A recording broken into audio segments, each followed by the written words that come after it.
different times last night. Yeah, you were just hoping it was one of those So times. there's that. Yeah. It was getting late. That's right. It was getting late. It was past Devin's bedtime. It was. It was snoozy time.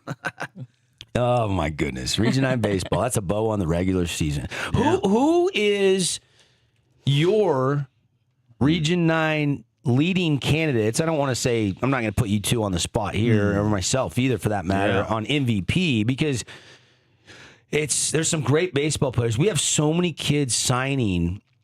In fact, yesterday, Desert Hills had 11 kids at their signing day sign. Yeah. Today at Crimson, I don't think that I've ever heard of this many kids signing at one signing day. 16 student athletes are committing today. I got to jump in the car and go to a soccer game, but TA is going to go over there and cover the Crimson signing day today, this afternoon at 3 o'clock. So, and you know what? I don't have the list yet, so we'll talk about the Crimson tomorrow. But while you're thinking about the MVP conversation, I did want to pull up Dustin Drake, the AD at Desert Hills, did send me over the who signed and where they are committed at Desert Hills yesterday. And I want to give a shout out to these Desert Hills players. Jayla Wybright, softball, CSI. Oh, good. Bailey Lee, softball, North Idaho College. Okay.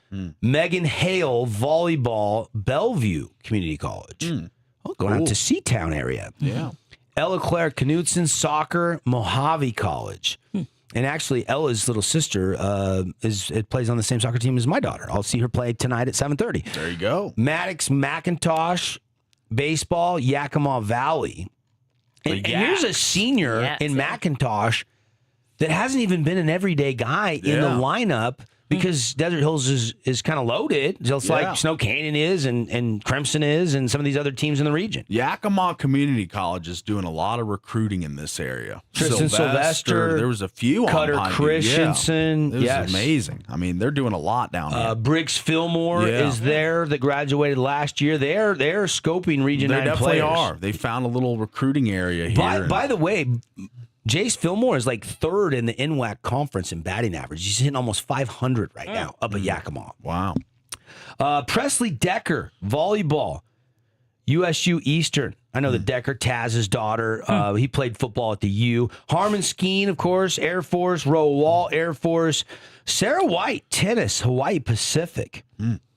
Lexi Scouten, soccer, College of Southern Idaho. And Hoyt Atkin also going to Yakima. Wow, another yak. Wait, So that's five yaks from Region 9. Awesome. Big That's Bend cool. and Columbia Basin and some of those other Yeah, Green River. you got to get some recruiting footprint down here. Well, there's 16 JUCOs in the Oregon, Idaho, Washington area that all play in that NWAC. And they're split into two regions. There's 8 in one and 8 in the other one. It's like a north and a south kind of a thing.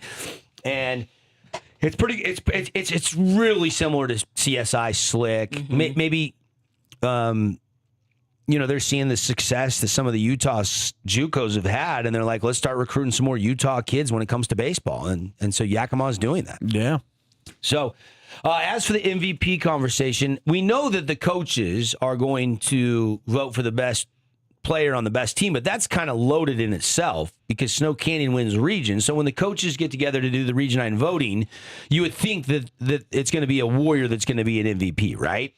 Presumably. I've always kind of felt that that's kind of the flaw in the postseason awards in high school, but it normally does go to the best player on the best team. And I would just make the case he's probably not going to win it this year, but 13 home runs and a 385 average while doing it is pretty hard to do at this level of baseball at 4A in Region 9. I mean, Harmon Skeen, I think, is very worthy and deserving of the award. I agree. But it probably will be Trayvon, who has 8 home runs. Or Cade Kelch. And he's hitting 500. So, I mean, he's hitting 507, 8 home runs, leads the team in both categories. You'd kind of think that the writing may be on the wall for the region MVP. Well, I think it'll be Trayvon. They're both seniors. Yeah. They're both seniors.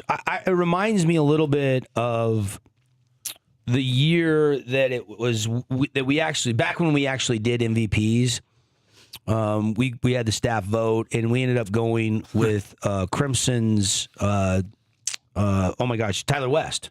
Yeah.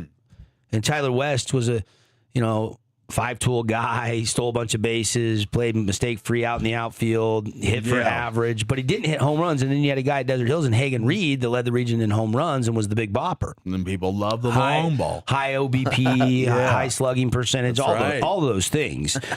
And so that was very controversial. Yeah, I remember that's a danged if you do, danged if you don't situation. Yeah. Because I remember when I first got here, we used to do the region awards every year, and the blowback after our results were produced was a lot more than the coaches poll, because ours, I think the public considers more subjective than the coaches. So I feel like the comments and stuff like that on those posts were always kind of biased. Yeah, they were always kind of like just a little, not hostile the word, but people were wondering why, and they wanted their answers sometimes. And I feel like that's why we don't really do it anymore, is the public recourse. Well, I think the real reason we don't do it anymore is it was really confusing. Yeah. Because we would put out our list, and then the coaches put our list out, and people were just confused. So we just finally decided, you know what, it's a lot of work and time and effort.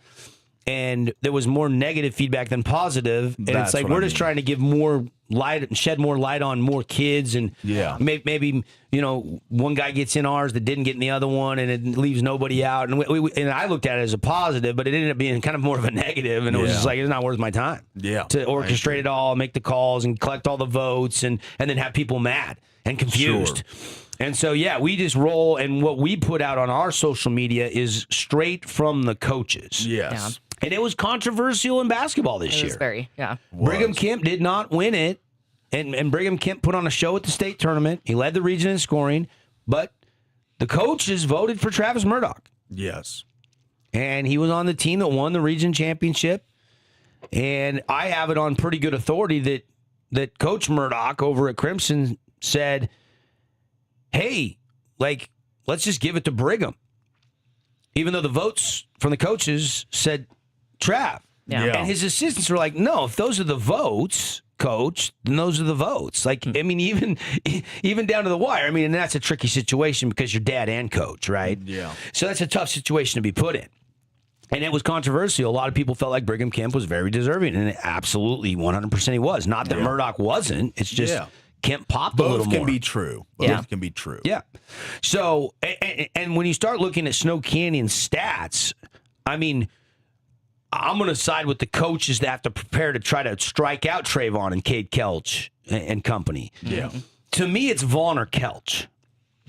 And Vaughn, I mean, hitting 512 is ridiculous. Yeah. I think he's most likely, if it does go the blueprint, best kid, best team, it's probably Trayvon. Well, is what I would think. And when you look at the team batting average, they're hitting 367. Yeah. As a team. That lineup is like, they have to be the prohibitive favorites to win. Now, Crimson has to feel like, wait, we're the defending state champs.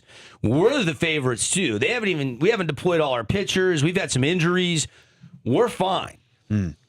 But I think everybody out there is going bullseyes on Snow Canyon right now. Yeah. They lost it last year. They're hungry to get back out in that state championship. They won the region. Yeah. But they split with Crimson. So Crimson's saying, hey, we're the defending state champs. We split with you guys. We're fine. Yeah. And Desert Hills is like, hey, we can sneak in there and be dangerous too. And look, after last night, I worry about Pineview's depth and pitching. But they got some guys that can rake, Paulie. Yeah. Oh, yeah. They got some hitters. And so does Cedars. Cedars got a couple top-end pitchers. I worry about their depth at pitching in a state tournament, especially if they fall on the one-loss side of the bracket. Yeah. And Dixie's going to battle and be a tough out. And, hitting-wise, Dixie has just not swung it good enough this year to contend for a Region 9 title. So unless that, drastically improves, and it's hard. I mean, it's not like Chunner Nyberg can wave a magic wand and say, okay, you've been hitting 200, and now in the state tournament, you're going to hit 800. Doesn't work like that. Wait, what was that noise? Yeah. There we go. I needed that one more time in the morning. We need that on a sound button. Boo. Yeah, we do need that. We need a hot button for that. I made that up. That was not from a movie. That's just improv. Yeah. Terrible improv from Double D. I like that. We are off and running. Walk-off home run. Regular season in the books. Congratulations to the Crimson Boys volleyball team. We had their coach on the show yesterday. They beat Snow Canyon last night. Region 9 champs in boys volleyball. Crimson golf team, I know they claimed the Region 9 title in girls golf. State tournament looming for our girls in 4A golf. Lacrosse, Tara, who ended up winning? Did Snow Canyon win the lacrosse Region 9 title? More on the than boys' likely. side, I think they did. I'm not sure on the girls' side. I'm not sure on the girls' side either. We still have games. Still some regular season games. Yeah. Pineview and Crimson play tonight. Okay. So we have not wrapped up the entire regular season for all sports yet. There's still 3 weeks to go for lacrosse. Okay. Yeah. Before playoffs. Really? When is the state tournament for lacrosse? It's that late, over graduation and stuff. Oh, boy. So some of these players, if they do make it up to state, they may not be able to walk on graduation day. They'll be gone. Wow. Yeah, that happened last year too. That's always wait and see until you see how far you go. But there is that possibility. Yeah. The boys soccer standings are all wrapped up too. So I think everybody's pretty much done and got their games in, if I'm not mistaken. I think Desert Hills ended up at 10-2 and at least getting a share of the Region 9 title. I don't know if there's any makeup games or anything left to play tonight or not, but it looks like Desert Hills on the soccer side of boys. Again, 10 spring sports. It's popping. All right, lots to get to today. We got Game 5, a pivotal. Paulie, give me a pivotal. Pivotal. It's a pivotal. There Game 5 tonight. Tara, give me a pivotal. Pivotal. That's pivotal tonight. It's the Fortress in Vegas, Knights and the Mammoth. We'll break it down for you. Most improved teams in the NFL. Paulie's post-draft list coming straight at you. And we're going to give away some tickets today. I know we talk sports, but we like music too. Miles Jepson, we actually had him on the show about a week and a half ago. Yeah. And he brought his acoustic in, and Paulie said, can you play some Oasis? And Paulie was looking for, what's their big hit? Wonderwall. Yeah. And he's like, I'm not a big Wonderwall guy. It's not my favorite song, but I do love Oasis. He said, what if I played you Champagne Supernova? Yeah. It's very good. And he whips it out, unrehearsed. He didn't know Paulie was going to ask for Oasis. No sheet music, nothing. And gave us a little taste of that, then gave us a little taste of one of his original songs off his new album. He is going to be performing at the Grafton Building. I'm hearing it is almost sold out. Like this thing is going to be capacity on Saturday, and we have a couple pair of tickets to give away. So if you want to go to the show, what caller do you want to take right now, guys? 3. Caller 3. These are pit pass tickets with early entry, so you can get there early. You can get right up to the rail front row if you so desire. It's out at the Washington County Fairgrounds Grafton Building. Rising star, local kid, Miles Jepson. Also, Lillian Breeze, who made her debut at Tuacahn last fall, going to be opening the show. And John Dretto, unbelievable guitarist. It's going to be a fun night, Saturday night. So if you're into some live music, we got 2 free tickets coming your way to caller number 3. Hit us up right now, 435-990-9950. Make sure you save that number in your phone. Just put The Fan, 435-990-9950. That's also our text line. So sometimes we do text contests. You can call or text right now, 435-990-9950. Off and running. Be right back.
This is Miles Jepson. Congratulations to James. James said that he is going to give the tickets to his daughter and her friend. They're all fired up to go to the Miles Jepson. And I know we got a lot of dudes out here listening to Sports Talk Radio, but this is perfect to win tickets. And so we're going to give you another chance to win another pair later on in hour 2. So keep listening. And you give these to your daughter. You send your teenage daughter to this show. They're going to love Miles Jepson. This kid could be the next, Benson Boone type guy if he keeps blowing up the trajectory he's on right now. And you never know, right? You never know, buddy. You never know. But super talented. That was a little taste of the Miles Jepson music. We do have a couple more pair to give away a little bit later on in the show. Let's go Game 5 tonight. Yes. Knights hosting the Mammoth after the overtime win. Tara, you were in the building. I was. On Monday night. It was insane.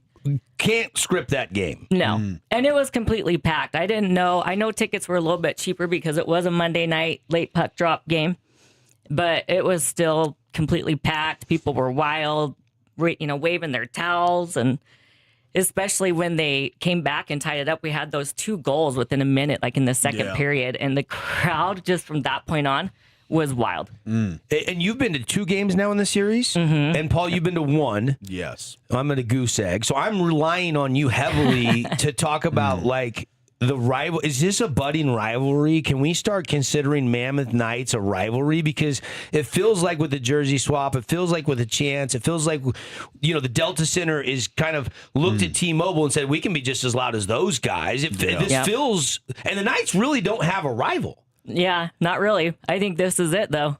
And the Mammoth really are so new, they really don't have a rival, and they're 6 hours apart. Really. And it feels like another feud on the 15. It does. Yeah, it feels as if the intensity between the 2 fan bases, like I follow quite a few fan accounts of both teams, and just the exchanges, these people are starting to get a little dislike for each other, I think. Just seeing the interactions in person at the game, Twitter, the jersey swap, obviously Smith, he said it in the press conference, I'm not doing it to troll, only about 50% of it with the jersey swap. So I think he is trolling to a certain degree, but that pissed me off. It adds to the fire. Me. Yeah, it definitely adds fuel to the fire. As a guy that has a closet full boatload. I have got me one that I exchanged. Which that's probably why I'm the maddest. Yes, that's rubbed a little salt in the wound. That was pretty bad. It's like, Devin gave me one. I'm going to swap it. Yeah. I think it's payback because he got me a Seattle Seahawks hoodie and I gave it to my daughter. Well, I didn't really gift it. She kind of just is like, ooh, this is cool. I want to wear it. And I don't think it ever got returned to my closet. That's right. I always my ask, daughters do that too. How come you're not wearing? I got it for you like a year ago or something. I think it was around state baseball last year, and I was like, why do you ever wear that hoodie? I think like 6 months ago, I was like, you ever gonna wear that hoodie? And you're like, oh, Reese has got it. And I'm like, all right, well, it goes to a. It's getting worn. Yeah, it's getting worn. It's getting used. Exactly.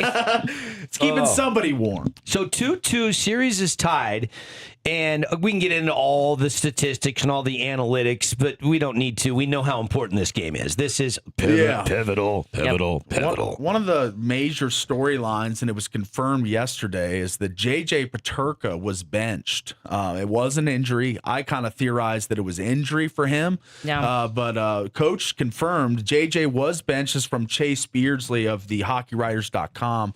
JJ Peterka was benched for the majority of the third and OT because of his play. And then the quote, I had a discussion with JJ, and that discussion will stay inside our room. So he's got to do something. I mean, he's got to somebody poke him with a stick, wake him up. Like, he has been a total ghost. Yeah. Well, and it was kind of a weird situation as well, even for Dorofeev, because remember, they moved him to that top line to try to get him scoring because he hasn't had a playoff goal yet.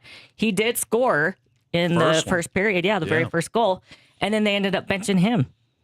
So Coach T, because I always struggle saying this. Yeah. No. Tortorella. No. Torrini. No, you always say it wrong. It's Torrini. Torrini. So I call him Coach T. Yeah, Coach T. And then it's Torts and Coach T. Yeah. So when he's this, Tara, I didn't mean to change the subject. But I want to go back. I want to go back to Peterka for a second. Yeah. Because when he says, I had a discussion with JJ, and that stays inside the locker room, you start guessing. You instantly like, okay, did he tell coach to go pound sand and not in those terms? I doubt it. Was it just poor play? It was poor play. Because you played 19 minutes of overtime, and he's not on the ice. Yeah. That hurts So your that's lines, that's your a depth. large, loud message to send. Pretty big message. Like, you're done for the night. I mean, that tells me it's more than just like a miscue and made one bad play. Not one bad mistake. I don't think he's played well the entire series. I understand that. Let's just be honest. I mean, he played for Buffalo before Utah. Do you think he was mouthy about it? Buffalo never went to the playoffs in 15 years. His entire time in Buffalo, he never played. And now that he's gone, they're in the playoffs. Now they're in the playoffs, coincidentally. But so for Peterka, he's never played in a playoff game, and you've seen Cooley and Keller and even Schmaltz scored in the last game. Like, even some of the guys that haven't been there have made their reemergence in game 4. And now they're waiting on Peterka. This is a 47-point scorer during the regular season, 25 goals. He's a skilled player, but he hasn't amped up his level of intensity to playoff hockey. Okay. Hold on, though. Turney's saying it was for poor play, but I think there's more. Because statistically, JJ played better than Stenlund, Tanev, Kerfoot, Cooley, Yams, and O'Brien.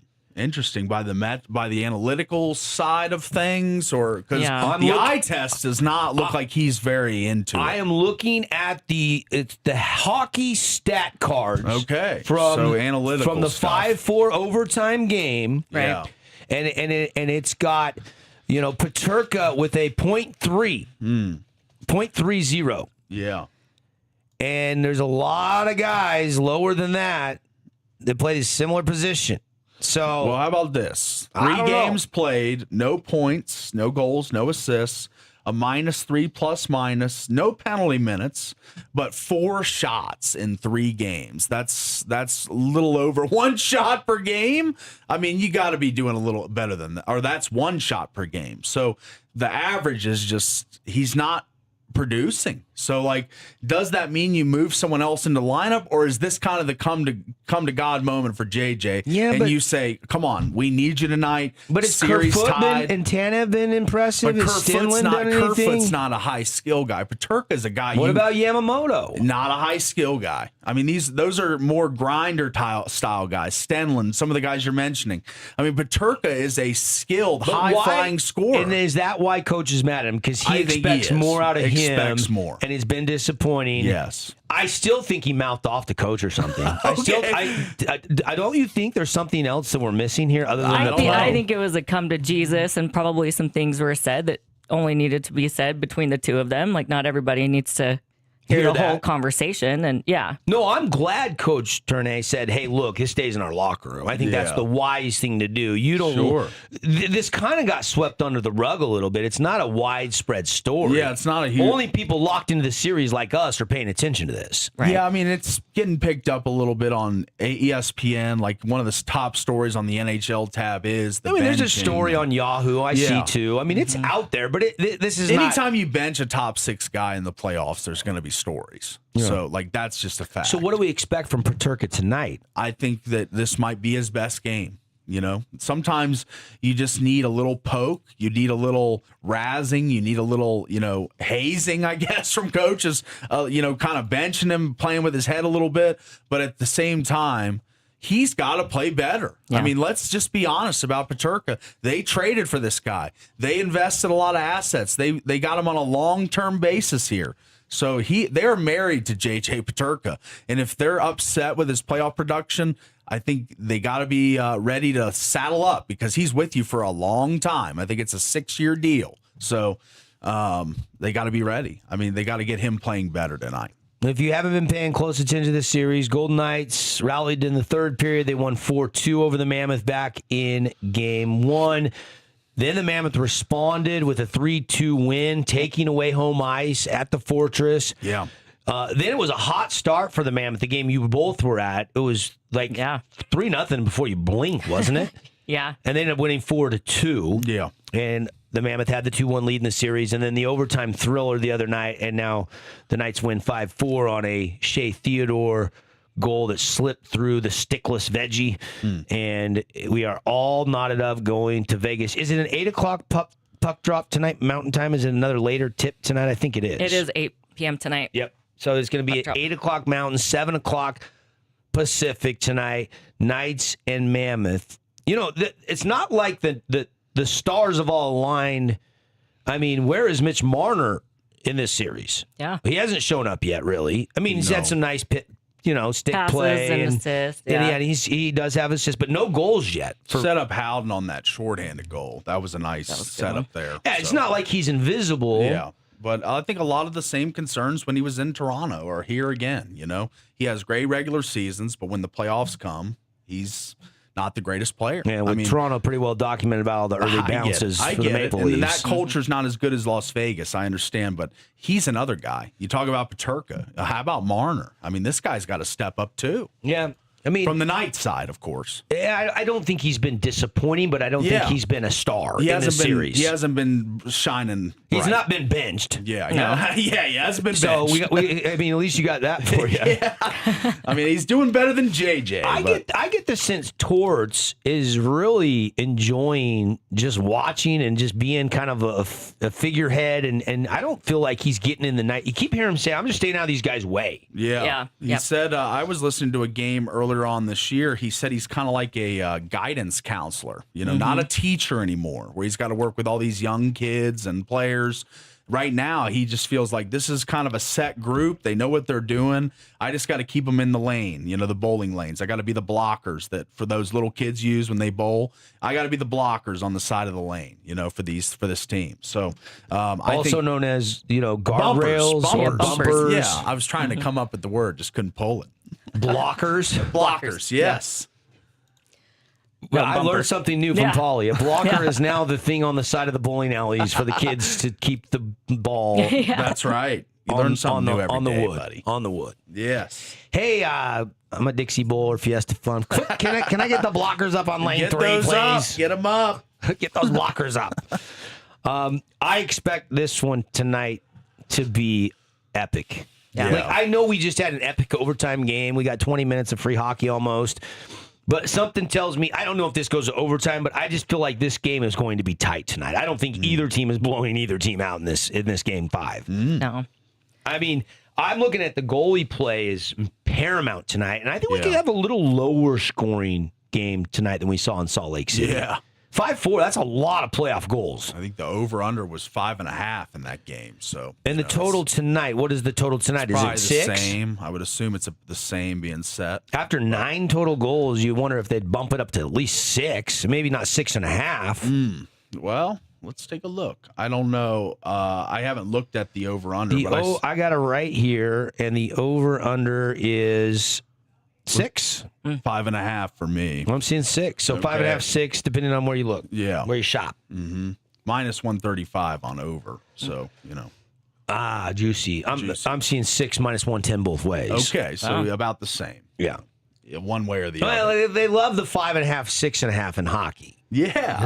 There's always a winner and a loser. You're not pushing. There's no half puck no points. Half goal. Yeah. So they'll get you. Yeah. All right, we'll get our picks, and we'll circle back to this Game 5 in the second hour of the show. Do need to get to a break, though. Show today brought to you by Game Day Men's Health. Hey, get good, looking good this summer. They got summer shreds, peptides. If you're low on T, you need to go get your free test. They will do that for you. And if you get a free consultation for a limited time, today and tomorrow, if you call Game Day Men's Health, they're going to give you a free vitamin shot. And then if you sign up and you decide to get on testosterone, they're going to throw in an extra month of vitamin shots for you for free as well. Their way of saying, welcome to the family, helping guys out there in Southern Utah look and feel their best. Reclaim your game with Game Day Men's Health. All you have to do is pick up the phone. You can text or call for an appointment. 435-265-4223. Tell them Devin Dixon told you to stop on by. I've been on the tee from Game Day Men's Health for years. Energy to hit the gym. Absolutely love it. Don't think I'll ever get off of it. If you're low on T, go get your free test to find out what your levels are and reclaim your game. 435-265-4223. We'll be right back.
Welcome back, everybody. It's The Drive, Finley Hyundai Studios. And how about those Blazers? Yeah. Oh, my goodness. Utah Tech does it again. Shout out to Coach Fate and the baseball team. They beat UNLV for the second time in 3 meetings on the season. They win the season. They ended up playing a home down there in UNLV 2 games. They split earlier in the season, and then there's this 1 game up here in St. George last night. Yeah. And Utah Tech wins it 8-3. We had this game pumped in while we were doing the Pineview game last night, Paulie. Yeah, we saw it on the big screen they got up there in the Pineview clubhouse, or the media center, I should say. Yeah. This was the last home non-conference game of the season. Yeah. They do have a non-conference road game still with Utah next midweek. I was a little worried, too. Like, they started off the game. The Rebels went up 2-0 real fast, and I was like, oh, okay. Yeah. Here we go. But the Blazers quickly came back. Ryan Crapel had an RBI single to tie the game, and then Utah Tech never really looked back. Their offense kind of exploded, so good for them. Good win. Yeah, they got it up to 8 runs after the 4th when they scored 3 more runs in the 4th. Crapel had a big day. He tripled off the center field wall.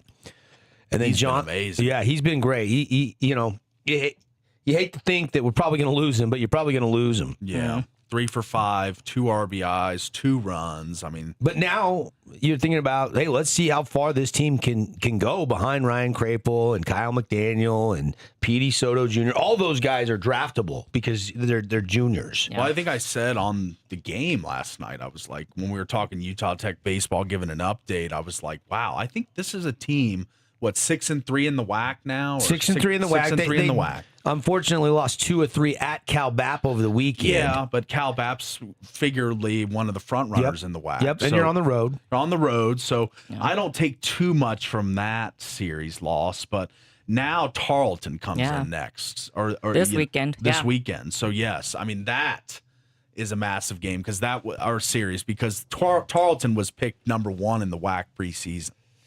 Yeah, Brock Rowney came in and did a nice job. He had 4 Ks, kind of a midweek game. So, actually Ryan Martinez ended up getting credited for the win. He's now 6-1. It was a bullpen game. We saw Tank Kelly pitch a little bit on the back end there last night as well. And Utah Tech, 29th win of the season. 29th win of the season. As a staff, they collected 8 total strikeouts in the game. Last night. You said 29 total wins on the season. Last year, just 24 throughout the whole season. Yep. So, really great improvement from year to year for Utah Tech. No, baseball. it's a fun brand of baseball. It's a very likable team. It's a fun team. Yeah. We've all been down to games at the Bruce. And they're doing great there, too. 14-6 at the Bruce. If you've been to some games this year, most likely you've seen a win. Yeah. Yep. I snuck over to the Wazoo game. I snuck over to the BYU game.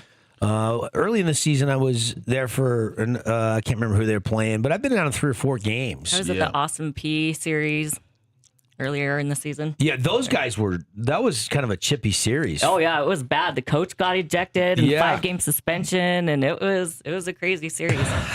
It was fun. All right, hour 1 of the book. Shout out to Coach Fate and the Blazers. They went 8-3 over UNLV, their 4th big D1 win of the season. Homestand this weekend. We'll be back.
Hey, welcome back, everybody. It is hour 2 here from the Findlay Hyundai Studios. Devin, Dixon, Paul Ratliff, Tara Atkin, and thanks for waking up with us. Always FREE, free. So we appreciate you, whether you're on the radio, on the mobile app, listening on the website, watching the show.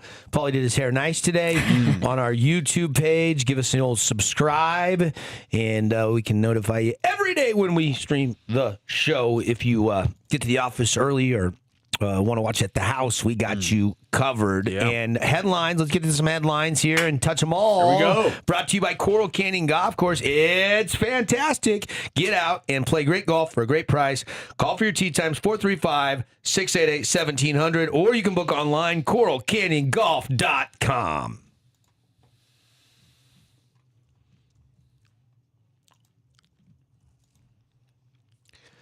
All right, I haven't mentioned this. I've been tracking this the last couple days, but I wanted to mention this on the show this morning. The WAC Golf Championship is being played down at Stonebridge Ranch Country Club in McKinney, Texas. Yeah. This is going to be the last WAC golf tournament before, of course, Utah Tech and SUU go to the Big Sky, and Utah Valley goes to the Big West. Cal Baptist leaving the conference as well. Today is the final round. Unfortunately for the Blazers, they sit in 6th, and the T-Birds sit in 7th right now. And a little better day. Blazers got a bad start day 1. They were 22 over in windy conditions. Yesterday shot 4 over, so another good day today, and maybe they can move up a couple spots, but probably too far back. Tarleton State is leading at 10 over in the team portion, so Blazers 16 shots back. Now, everybody goes and birdies 3 holes in a row, they'll be fine. Yeah. But easier said than done, it sounds like, on this course. We'll see what David Likety can do. Obviously, he's been the star, won a couple tournaments this year for Brad Sutterfield. SUU is 8 back of Utah Tech. Yeah. And Sky Moon is already out on the course this morning, and he's even par through his first 3 holes. Braylon Bingham will tee off at 7:30. You don't at 7:40. They're getting on the course. So first player is on the course. Other guys probably just getting out on the course right now. They got a lot of ground to make up to try to get out of that 7th place spot. The individual leaderboard is up for grabs as well. And the top 3 teams, only 5 strokes separate the top 3. Yeah. All Texas schools. There's a Jared Abercrombie from Cal Baptist. Is this guy like the Abercrombie, like in the? I think that's Abercrombie. Is the brand. How do you spell it? Abercrombie. Yeah, it's just spelled the exact same. Oh, it is. Well, maybe Jared Abercrombie. How do you say is it? Is it spelled exactly the same way? He's saying an M in there, but there's not actually an M in the way it's spelled. Yeah, either, that's right. I was thinking it's the way it's spelled is differently than how you're pronouncing it's spelled the same as the store. Yeah, it is. I might not pronounce it correctly. Yeah. All right. But I can read it correctly. Yes. Yeah. You read it. I give you that. No. It just made me wonder. I'm checking it now. Not really a headline. If Jared Abercrombie there you go. is related to the what would be the shopping, the stores, the chain. I don't know.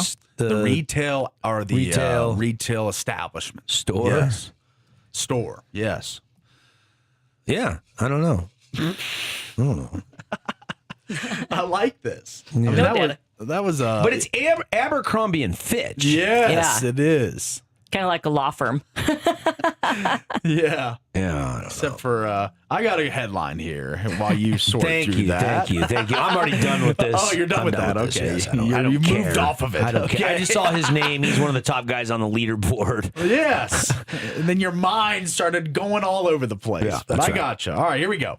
This is probably the biggest headline of the day. All sports. The NCAA has initiated the final steps to expand the men's and women's basketball tournaments to 76 teams. Hate it. Sources told ESPN on Tuesday the expansion, which has been discussed for well over a year, is on track to be finalized in the upcoming weeks and will begin this coming season, next year. Sources indicated mid-May as a potential timeline for the official announcement. Gee, I'm so excited. I cannot barely even believe it. Well, now you're going to get the 12th team in the SEC and the 11th team in the Big Ten. Like, you're going to start seeing some bad teams make the tournament because of this expansion. So. Yeah. And now your NIT is watered down. Your CBI is even more watered down. Like, we don't need all this. Don't forget the Crown. The Crown tournament, baby. That's going to suffer, too. Everyone's going to suffer. Everybody's making the postseason. Yeah. We don't need everybody in the postseason, Paulie. Yeah. Do we? No. I don't think so. I think that's Do we the need point of 76 playoffs. tournament teams to find out who's the best team? Dude, the FCS football with the way they do it, with 16 teams playing, 8 teams getting a bye, 24 teams, that to me is ideal. Now, football, we've always wanted more. Basketball, we don't need more to figure out who the best team in the country is, especially with, the NIL and teams loading up and backing up a Brinks truck to these kids' driveways. And if they were going to expand it, I mean, if they want to add more teams from the MAC and the Missouri Valley Conference, and Then I would be in favor of add it. That more won't of the happen. mid-major. No, it won't. That Like I said, will it'll be not the happen. 12th team in the SEC, the 9th team in the Big Ten. It's going to be those type teams that get the extra bids, not the small conferences, not the mid-majors. So, yes, I think this is a bad idea. All right, let's go back to the walk-off last night, a game you heard and watched right here on the Fan Sports Network. It was our final regular season game of the baseball season, and we were over at Pineview. Pineview took a 6-0 lead. Crimson tied it up after 4, 6-6. We scroll forward all the way, and I know I'm skipping some big plays. If you were there, I get it, but it's our headlines. And this happened. This is a big-time Raiden Hunt at bat here in extra innings on senior night over at Pineview High School.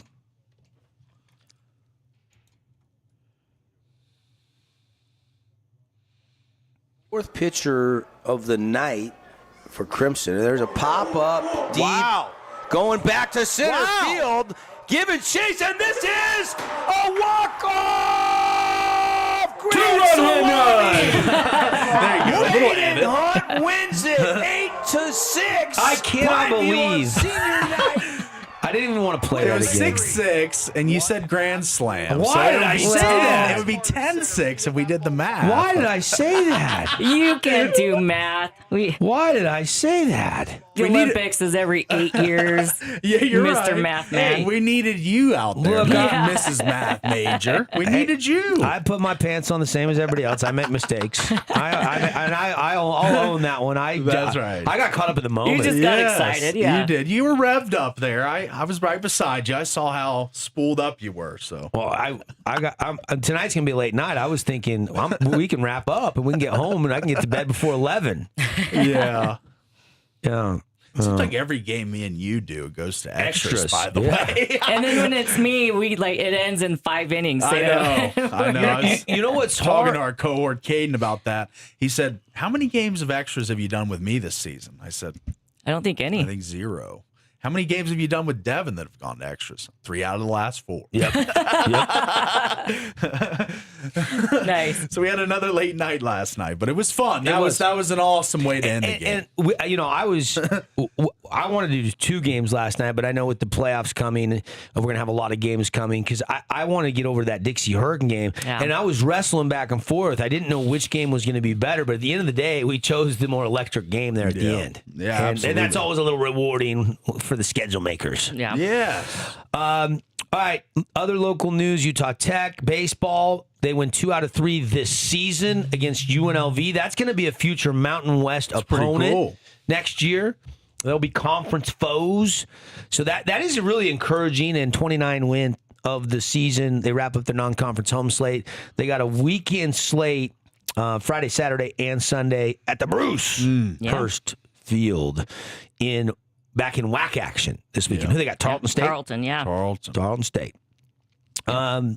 Other news. I saw this. Well, I saw this earlier in the week. Russell Wilson suited up for the Savannah Bananas. Did you guys catch that? I saw that. kind of a weak little flare to second. Yeah. Is it just me, or is baseball jerseys fit tighter than football jerseys, or does Russell look a little bit like Kirby Puckett? Hey, let's go back. Who said Russ wouldn't play another down? He's not going to play another down.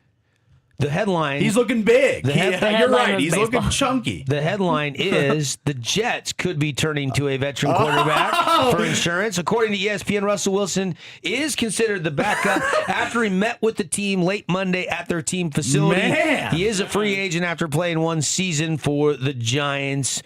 Gang Green also, made that trade for Geno Smith. Yes. And Aaron Glenn has indicated Geno has the nod and will be the starter. Room for Wouldn't that Geno. be crazy that Geno replaced Russell in Seattle? Yes. And now Russell, full circle, could be backing up Geno for the offensive That'd be minded amazing. Jets.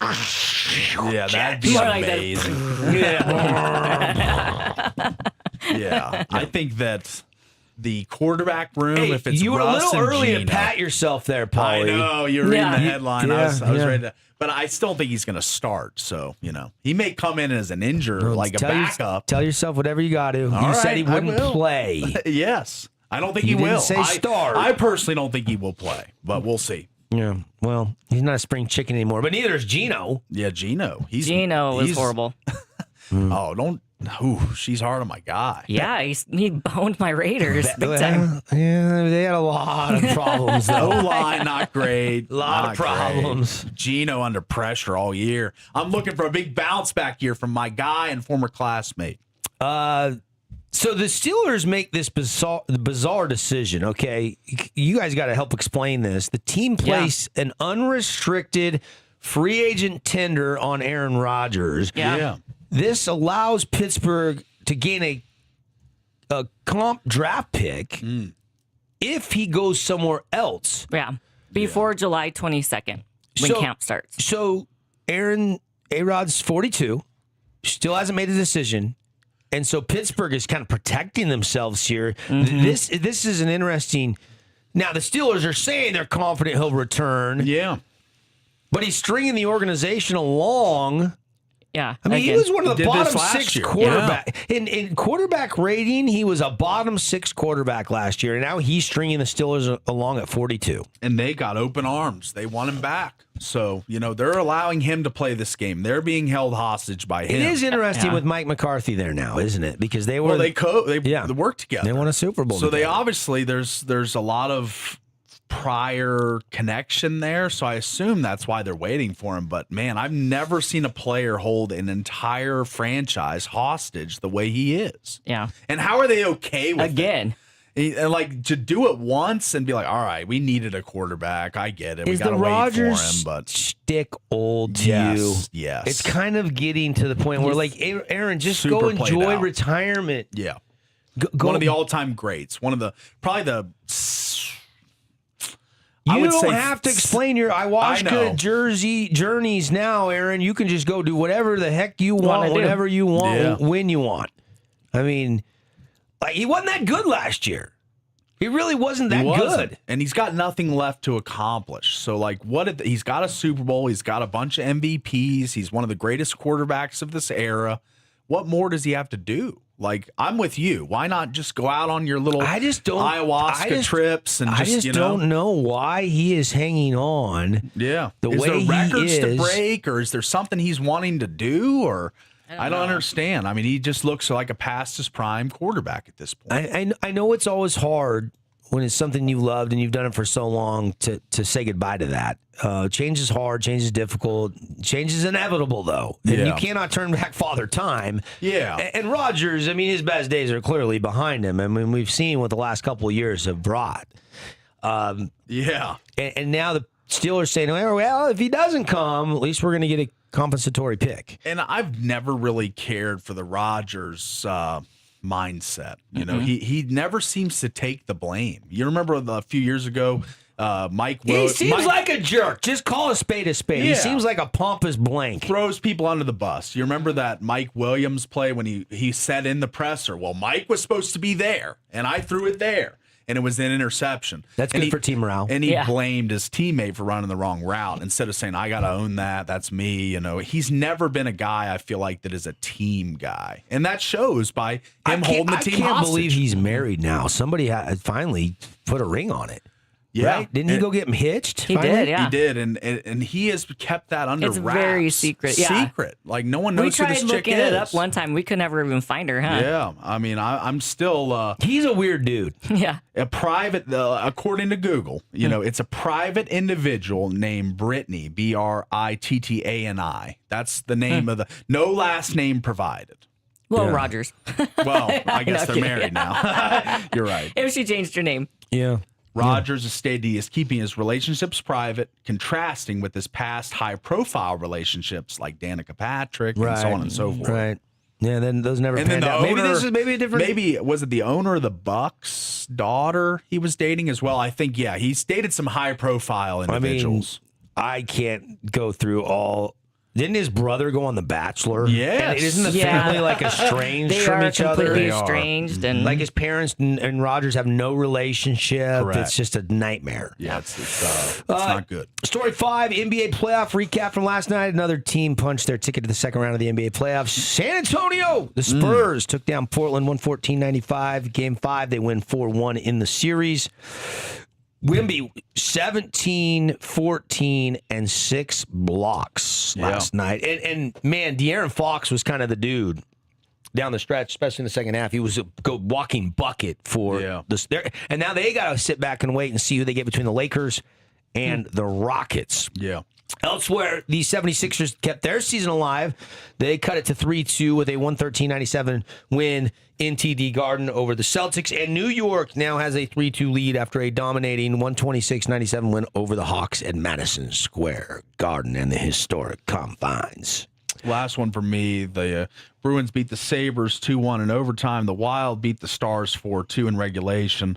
And the Oilers defeat the Ducks to stave off elimination. Tonight, you've got 3 more games. I believe the Canadiens Lightning tied 2-2 in the series. You've got the Penguins Flyers. Penguins fighting back, fell down 3-0. Now it's 3-2, and they're on the road in Philadelphia tonight. And lastly, the game we'll all be tuned into at 8 p.m. Mountain Time, the Mammoth and the Golden Knights from T-Mobile Arena. So we got a 3-pack of games tonight. It's nights like tonight I wish I had a bigger phone.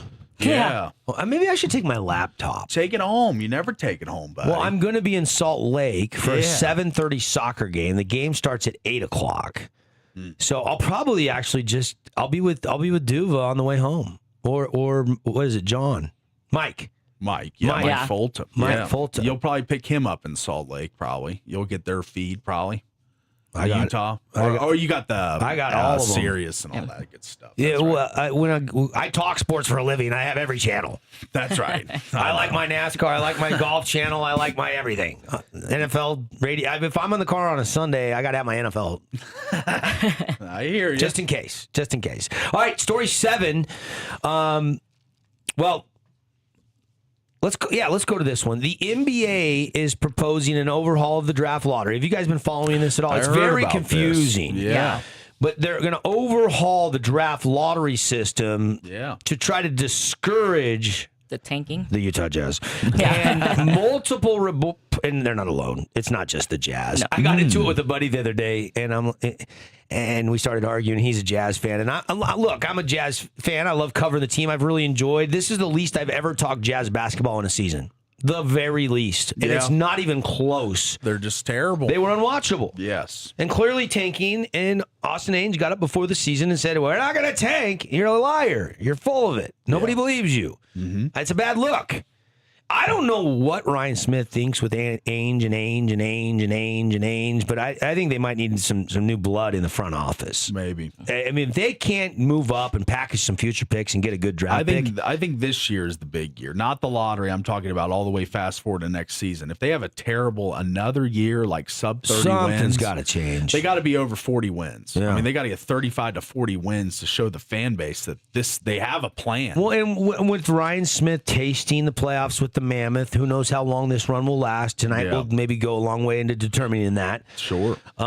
You know he loves the attention. You know he loves a winning culture. You know he wants to bring a winner to the Utah Jazz in the state of Utah. I look at the Spurs, who clinched a second-round berth, and last time they had been to the playoffs before this year, 2017. Yeah. They had to rebuild after the glory days of Parker, Ginobili, and Duncan, and all those guys. That's right. Quick rebuild. So the lottery, it's a 3-2-1 lottery plan that would expand the lottery to 16 teams. It would reduce the odds for the bottom 3 teams. Those teams would receive fewer lottery balls and face limits on how high they can draft. Wow. The proposal, from what I can tell, also prevents teams from picking first overall in consecutive drafts and having 3 straight top 5 picks. So you can't have a top 5, 3 years in a row. I like that. The move gives the league more power to penalize tanking, and it's going to be voted on by owners next month. If passed, the plan could be implemented for the 2027 NBA draft. At a glance, it's very confusing. There are a lot of moving parts. But I whatever. We're progressive. We're moving forward. We're trying to prohibit tanking. They probably should have done this a long time ago. Yeah. One other story. This is your final top 8 today headline. We're going long here. The Phillies are moving on from their manager. Second manager in the big leagues to get fired. We saw Alex Cora get fired by the Boston Red Sox. And now Rob Thompson, after one of their worst starts through 30 games in franchise history in Philadelphia, is gone. Reports are they went out and tried to get Alex Cora. Yeah, and he turned it down. But Donald Arthur Mattingly, who is of course, an all-time great Yankee, is the bench coach. He is going to be the interim head coach. Don Mattingly. The Yankee Clipper? Is that his nickname? I think. Yeah. I think so. Well, his middle, check it, but I'm 98% sure his middle name is Arthur. That's why I said that. Those are your sports headlines. Your top 8 today, brought to you by Coral Candy Golf Course. We'll take a break. We'll come back. Let's talk a little post-draft. I think it's still fresh in people's mind. Most improved teams post-draft. Paulie's got his list. We'll break it down when we come back. But right now, what I want to do is I want to give you another chance to go to what is going to be a sold-out show right here in our neck of the woods at the Washington County Fairgrounds Grafton Building. Saturday night, doors open at 6. We got pet passes. These are great for your daughters, guys. Miles Jepson, 19-year-old student at Utah Tech, rising star, plays the guitar, plays the keys, great vocals. He is going to be performing. And if you want a pair of tickets, all you got to do is be caller 1. Who's got us in speed dial right now? 435-990-9950. We went caller 3 earlier. I'm giving a light workload to Tara this morning. 435-990-9950. Caller 1, we'll email you the tickets. You're going to the show this Saturday night.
Welcome back to The Drive on The Fan.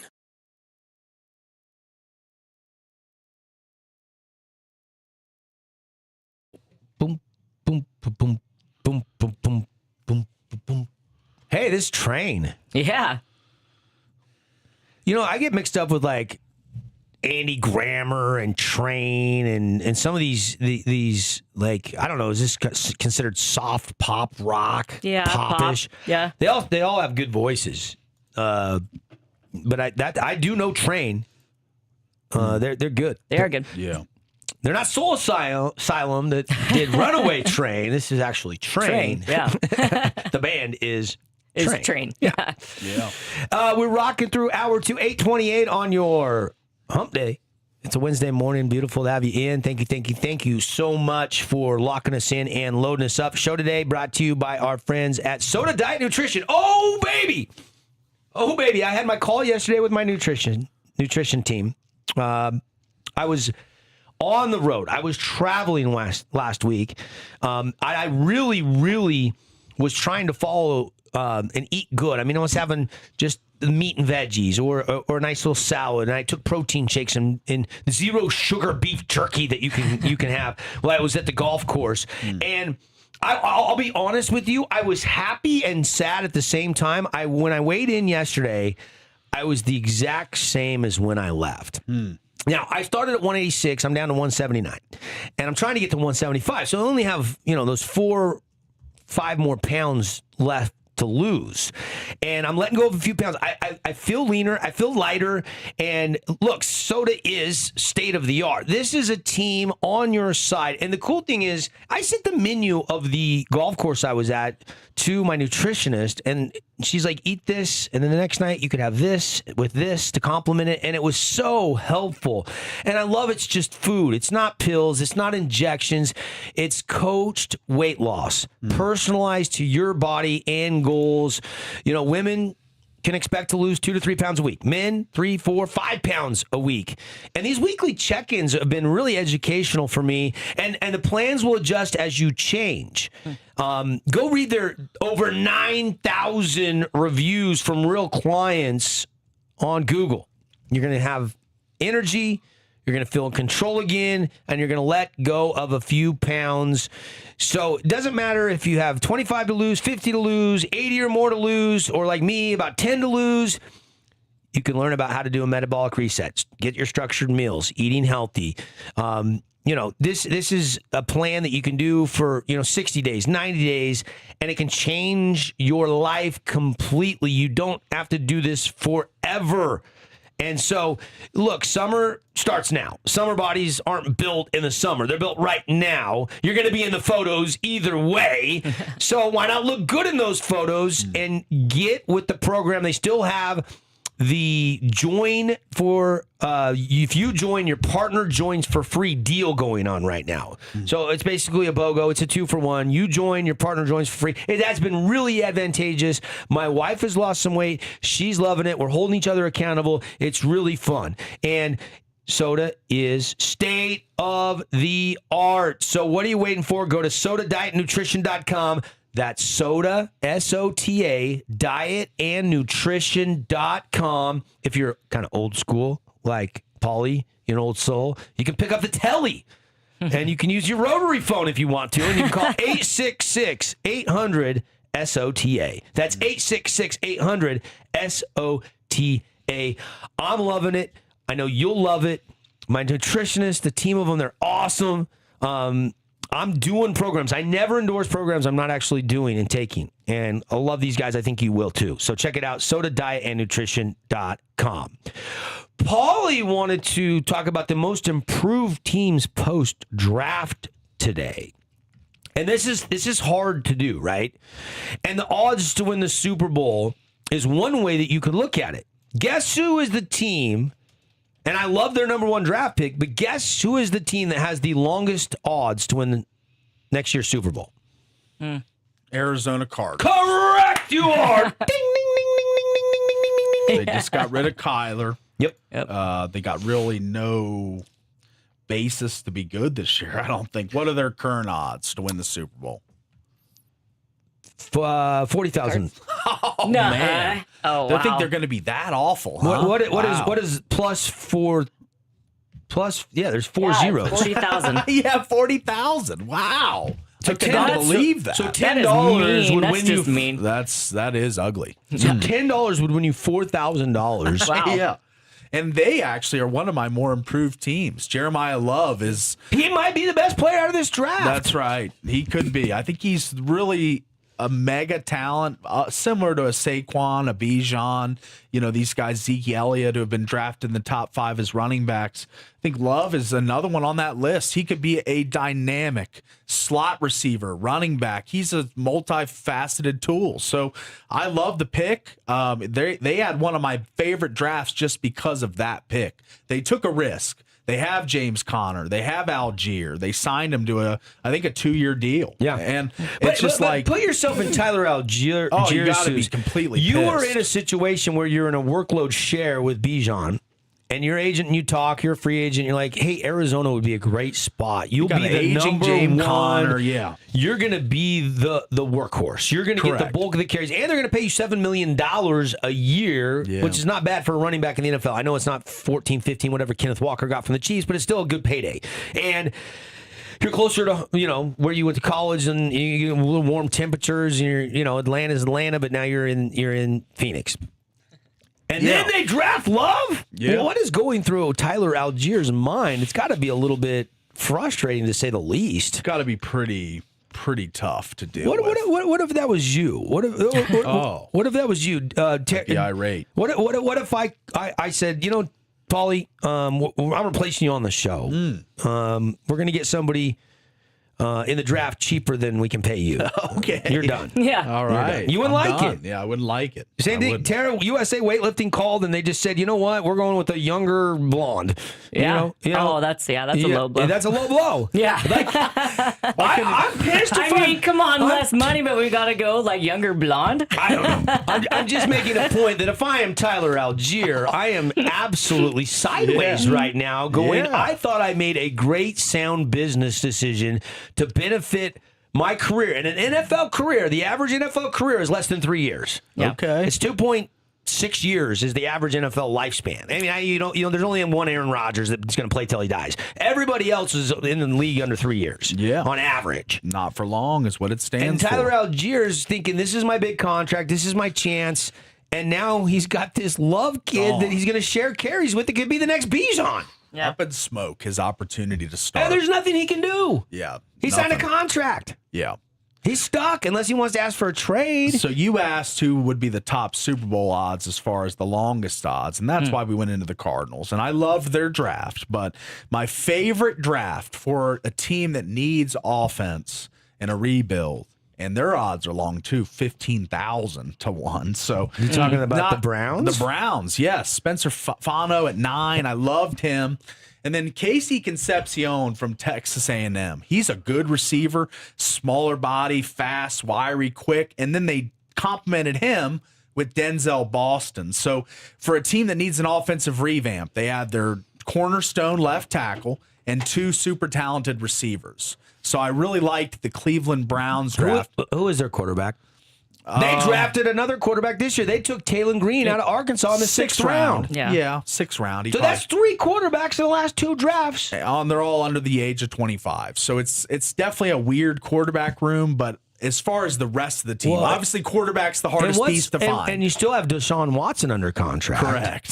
So you have a 4th quarterback in that Yeah, room. but Who's the he's- starter? Yeah, I mean, the quarterback's another thing. But as far as building the team, you got a great left tackle, Fano. We saw him in Utah. Amazing. Okay, but you're saying Concepcion, most Boston. improved team Yes, post-draft. offensively, they are the most improved offensive team, in my opinion. No, they're not. Who do you think? Because I don't know who the quarterback is. That's the point I'm trying to make. Who is the quarterback? It's hard to say this team is improved because it is paramount to have good quarterback play in the National Football League. Well, you can still be a better team and still missing a quarterback. A lot of teams go through that problem. Denzel Boston and KC Concepcion cannot throw it to themselves. I'm aware. That would be impressive. Fano would be. can't block 6 guys at once. I know. You got to have look. They had a good draft. They had a good draft. I do agree with you. They had a good draft. But to say they're going to be the most improved team, I can't. Of all 32 teams, I can't peg Cleveland as the most improved because I don't know who their quarterback is. I just like what they did in free agency in the draft. Another team I liked what they did. Another 15,000 to one team. Right down the road, Las Vegas Raiders. Terrific and draft. not because of Fernando. That's the easy pick. That's the 1-1. You have the first pick. No one else can pick before you. You get the top prospect. But the best pick in this draft was the steal on day 4. Yeah. Tennessee quarterback Jermod McCoy. Yeah. I mean, he is going to be, I think he's the best corner in the draft if he didn't get that ACL tear. So, I mean, I think they got amazing value. They got their franchise quarterback. They've got a stud corner if healthy. I mean, I like those 2 picks a ton for the Raiders. Yeah, look, I mean, if you go pick by pick down the Raiders draft picks, Fernando Mendoza, he won a national championship at Indiana of all places. He wins the Heisman Trophy. He was the undisputed number 1. That's an A+ because you didn't make it dramatic. You went with the guy. You saw Brady and Mark Davis watching him in the playoffs at the games. They were all in on Mendoza from the start. Yes. Okay. Like a tiger looking at a gazelle out in the field or something. It might have been the easiest no-brainer number 1 pick we've had in a long time, honestly. Yeah. I would think so. But I'll tell you what, this trade on Stukes. Yeah. This guy's a ball hawk and safety. I loved their 2nd round pick. I would give that an A+. I even like their 3rd round. That Trey Crawford. Zune, the 3rd, from Texas A&M, the guard. Yep. I liked him as well. And they need help on the line. They Yeah. do need help on the line. You can look at the rushing statistics last year. There was not a lot of Ashton Genty big runs to rip off. Only against the Bears. So the Bears defense were one of the worst in the league, even though they won 11 games mid Johnson's debut. But yeah, I love the Mike Washington Jr. running back out of Arkansas pick too, because I was looking at him in Seattle, and I thought he would go earlier than the 4th round. I thought Seattle might wait to use their 2nd or 3rd on him. He went a round or 2 later than even I thought, because he was really a lot of people had him as the 3rd best back on the board behind the 2 running backs from Notre Dame. Yeah. So I think that's a good draft class. I like the Raiders draft class more than the Browns because I like Cousins and Mendoza better than the train wreck in the quarterback room in That's nothing Cleveland. to do with the draft, though. We're talking about the players that were added, not the quarterback situation. If you don't have quarterback play, I get it, but that's When not you're something they talking can about- address. They said the segment was most improved teams post-draft. Okay. Yeah. And I don't think the Browns are that improved, like you they're said, because of their improving. quarterbacks. I'm just saying. They were the same quarterback spot pre-draft as post-draft. Nothing's changed at the quarterback. Well, Deshaun Watson is healthy, and they've drafted the kid out of Arkansas in Cleveland, and they drafted 6th round Mendoza number 1 overall. So things have dramatically changed at the quarterback position. I'm talking about for Cleveland Browns. Was what has Deshaun changed? Watson They healthy drafted last year? Taylon Green in the 6th round. He's not going to factor in. They've got Dylan Gabriel, Shadur Sanders. Those were their guys before the draft and free agency, and they're now their guys after the draft and free agency. Nothing has changed in the quarterback room. Except Deshaun is available. My point is trying to make is that the rest of the team around the quarterback is improving. You can't always get a quarterback in a draft with 2 first-round quarterbacks. Just think about it. I said earlier, I liked what Cleveland did. I thought they had a really good draft. But I'm not going to pick them as the most improved team until I know who wins that quarterback job. That's all. That's it. All right. I mean, their quarterback play was terrible last year. It was. And it was in Vegas, too. And they addressed that. Yeah. So that's why these are the 2 teams we're talking about right now. That's right. Yeah. Any other teams that make your list? I really liked a lot of teams what they did near the top of the draft, but this will be a Jets. You like the Jets? Yeah, I was going to say Kenyon Sadiq is one of my favorite picks. Omar Cooper, that catch he made against Penn State in the back of the end zone, still burned in my memory. And David Bailey, probably the best defensive player in the draft. So yeah, I would say the Jets did really well as well. Yeah, I like the Saints and Jordan Tyson. I think that's going to be fun for stay them. Healthy. Yep.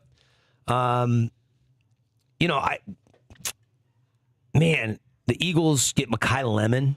That's an easy replacement for A.J. Brown right there out of the gate. I like what the Eagles did, and they were already a playoff team. I know it was disappointing rerun trying to go back to back, but an early exit in the postseason. But Howie Roseman, you got to give that guy credit. Him and John Snyder, I think, are the best two draft/free agent team building GMs in the NFL. And you can't hate what the Giants did. No. Arvell Reese falling to 5. Maybe the draft's best linebacker goes all the way down to 5 for them. And they get their cornerstone, Mount Noah is how you say his name. Yeah. Francis is from Miami. It's the G is the N. Yes. Mount Noah. Mm-hmm. And Colton Hood, they got a good cornerback. Yeah.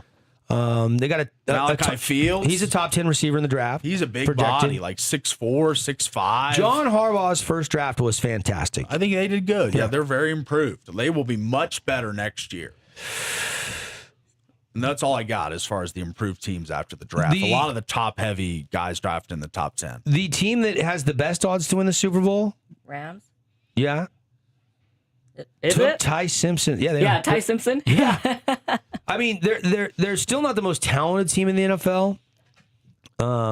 They could have probably helped that by taking an actual guy that would get on the field with a 13th overall pick. Yeah. I don't like that pick.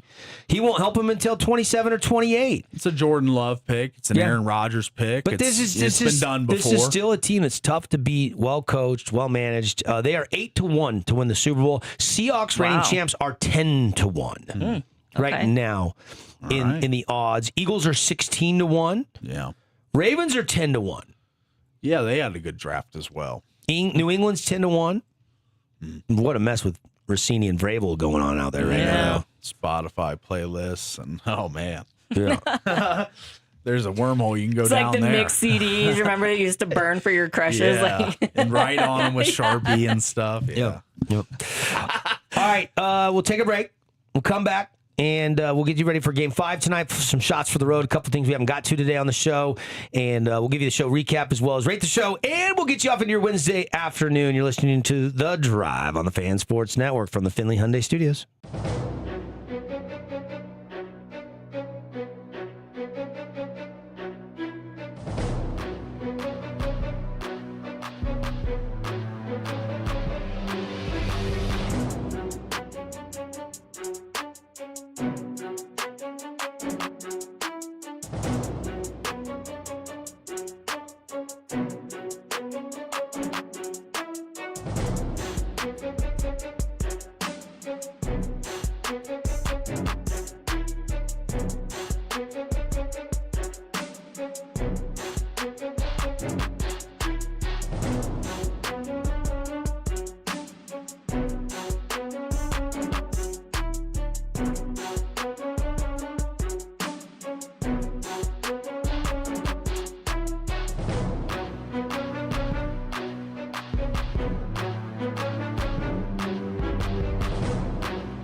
Welcome back to The Drive on The Fan. Welcome back. Did you miss us? Devin, Paulie, and Tara. Thanks for hanging out with us. We always appreciate it. Can't thank our listeners enough. Whether you listen daily, you watch the show, you catch pieces of it. I know somebody's got a longer commute than somebody else. You know, you're in and out of your car, but whatever time you spend with us, we love having you. And we're waking up on a Wednesday, wrapping things up. Final segment of the day for us. Game 5 tonight. I want to get into some final thoughts and some picks on the Mammoth at the Knights down in Vegas, 8 o'clock Mountain Time, 7 Pacific. They'll drop the puck. Obviously, that could be bumped back just a little bit. They'll usually wait like 10 or 15 minutes if the other game's close to finishing, so they can get on the main network. But they won't wait too long, and they'll bump it to another network to get that game started. We've seen that on occasion throughout the playoffs. Before we dive into that, though, I do want to thank our sponsor, Zag. Protect your phone. Screen protectors come with a lifetime warranty. Phone cases, accessories for your phone. 2 St. George, 1 Cedar City location. Appreciate Coral Canyon Golf Course, Game Day Men's Health, One Health, Dixie Primary Care. Soda Weight Loss tells you about my experience this week with soda. Go check it out, sodadietandnutrition.com. And Prime IV, if you're still getting allergies, get on in there. They've got some specials for Mother's Day. Go get a super powerful drip. You'll be feeling fantastic at Prime IV. Appreciate Jimmy John's. Our Jimmy John's highlight of the week. Go to @thefansn on Instagram. You can check out the Grand Slam. It was an actual Grand Slam, not an announcer miscalling a Grand Slam. Isaac Swanson of Desert Hills from last week. That is this week's Jimmy John's highlight of the week, submitted by the people, the fans. Keep those submissions coming in. And if we pick yours, like we did Swanson's, we will give out a $100 Jimmy John's gift card for you sending us a clip that we use on our social media. And we appreciate Wilkinson's House of Lighting, serving in Southern Utah since 1946. All right, Game 5. Who's revved up? Ready. We are ready. Revved up tonight. I can't even wait. Fortress, rocking. Yeah. Paul, you're waiting to see if you get a credential request. You may be going down to the game tonight, and we'll see. Tara, I know you're going back up for Game 6 on Friday night, and it's gonna be electric tonight at the Fortress. I think Knights fans watch closely. The Delta Center bring the energy. I think Knights fans watch closely the line with the jersey exchange. And that's a minuscule amount of bandwagon fence-setting Knights fans that weren't really loyal anyway, so who cares? Let them go. We didn't want them anyway. I like that. Hey, look, if the Knights would have been here 8 years ago, it would have been, or the Mammoth would have been here 8 years ago, it would have been different. Right? Yeah. But you're a loyal guy. I'm loyal to my teams, man. That's right. I'm loyal to my teams. I like that. We cover them both, though. I've told people repeatedly, because I've got a couple listeners have been getting on me like, why are you not drinking the Mammoth Kool-Aid? Why are you still cheering for the Knights? And look, I've told this story many times. The preseason game, swept up, working out, helping, they swept you off your feet. Helping bring the radio affiliation into St. George originally. Yes. Like, there's a lot of reasons. Oh yeah, I know.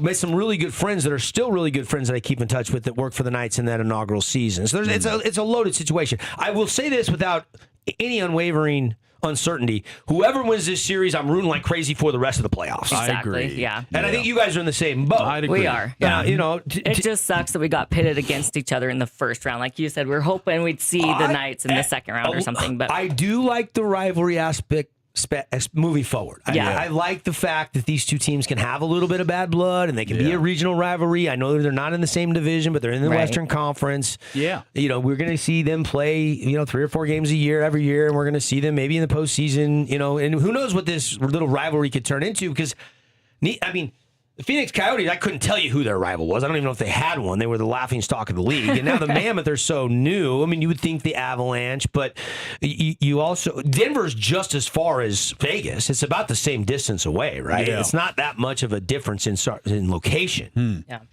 I do sports, not geography, though, so let's not get lost. No, you're about right. It's about 6 hours. Let's not MapQuest that. You're getting there. You're right on. Don't fact check that. I could be off a half an hour. All right. The hook. The hook, yeah. Who's the hook coming in time frames here? To me, Cooley is the X factor tonight. Yeah, no For the goals Mammoth. since they went to Vegas or left Vegas. Yeah. He had those 2 in the first 2 and not any since. So, yeah, I think he's got to be big for him tonight if they're going to win. Yeah, I think he's the X factor, and really, I think it's got to be Marner for me.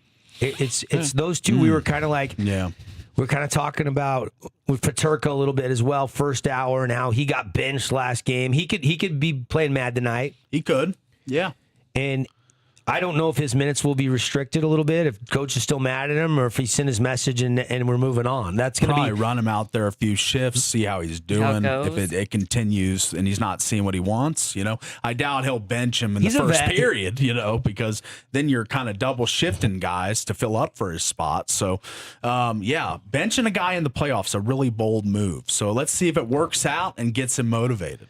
The goalie that saves 30 shots tonight's going to win this game. Yeah. I mean, look, you can have a 5-4 thriller like we had a Monday night overtime win for the Knights, or you could have, I'm picking a really well-played, physical, chippy, kind of more like a game 1 when it was in Vegas. Yeah. I don't think the Knights will try to be as ruckus. I think they saw the Mammoth not back down when they tried to really get heavy with the 63 hits. Yeah, but I think I'm feeling like a 3-2 game tonight. I think it's going to be a little lower scoring than we saw in game number 4. What are you feeling? 5.5 total. It's going to be right at 5 or 6. I think it's going to go shortly. You love the over on Monday. I did like the over on Monday, and I just don't see it tonight. I think that the Knights have captured control of this series. If Utah wanted to win the series, they had to win game 4. And they had their chances. Now it's a best of 3, and 2 of them are in Vegas. It just doesn't add up for me. I think Vegas wins tonight, 3-1. 3-1. Tara, pick on the game tonight? I think I'm actually going to stay with the Mammoth. So they definitely improved in game 4. Game 3, they only had 12 shots on goal. Game 4, they were up to 31, I believe. 31. It was over 30 shots on goal. So they are making improvements, and I think we're going to see Isn't that them crazy? pull this out. They scored 4 goals on 12 shots. Yeah, it was a fluky kind of game. And then they have over 30 and they to score 4 in the next game. It's crazy how that happens. It's unreal. Crazy. All right, so Tara's got the Mammoth. Paulie and I think the Knights in a close one. So let's enjoy it. Let's sit back, watch it. I don't care if you're rooting for the Mammoth or Knights. Check it out. I hope you're watching this series because it's been great hockey. That's going to do it for us. We'll see you guys all tomorrow. Better than ever, 7 to 9 on the Fan Sports Network.